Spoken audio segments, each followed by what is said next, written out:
Tonight, a WESH 2 exclusive. A woman who says she too is the victim of a local serial rapist wants her day in court. Yeah, Jim, she says Tommy Lee Andrews should face more charges. She shared her story only with WESH 2's Greg Fox.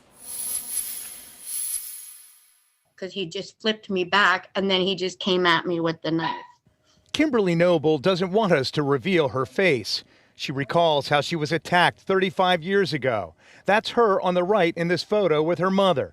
She had just left the front door of her house on Lawsona Boulevard in Orlando, November 15th, 1986, when a man lunged at her and stuck a knife to her throat.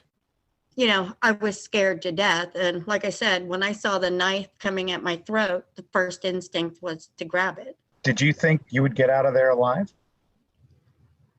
I wasn't sure. At the time, no. Cut, bleeding, but alive. She managed to get away. She says Orlando police put a photo of Tommy Lee Andrews in a lineup, and she immediately identified him. Andrews was suspected in 24 rapes in the mid-'80s. He was arrested 4 months after Kimberly's assault and charged in another woman's attempted murder and sexual battery. Andrews was charged, or about to be charged, in at least 6 cases, prompting the prosecutor to send some victims this letter.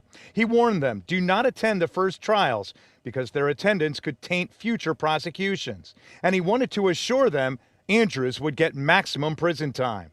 If the controls are right.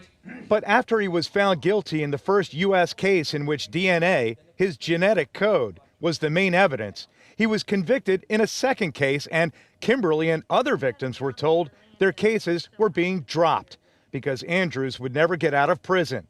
Except now he's petitioning for release and will face a bench trial in 3 weeks. A judge could order his freedom.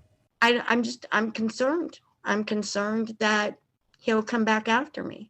Kimberly and others who learned last week that the Malibu rapist, George Gertman, is being charged in 15 cold case attacks wonder why Andrews is not being charged in their cases.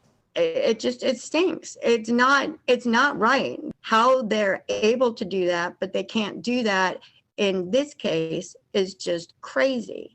Orlando's police chief confirms his detectives are willing to review old cases.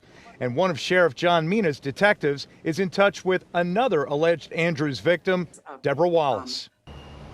Whether or not the renewed law enforcement investigations prompt the state attorney's office to seek a delay in next month's trial is so far unknown. In Orange County, Greg Fox, WESH 2 News.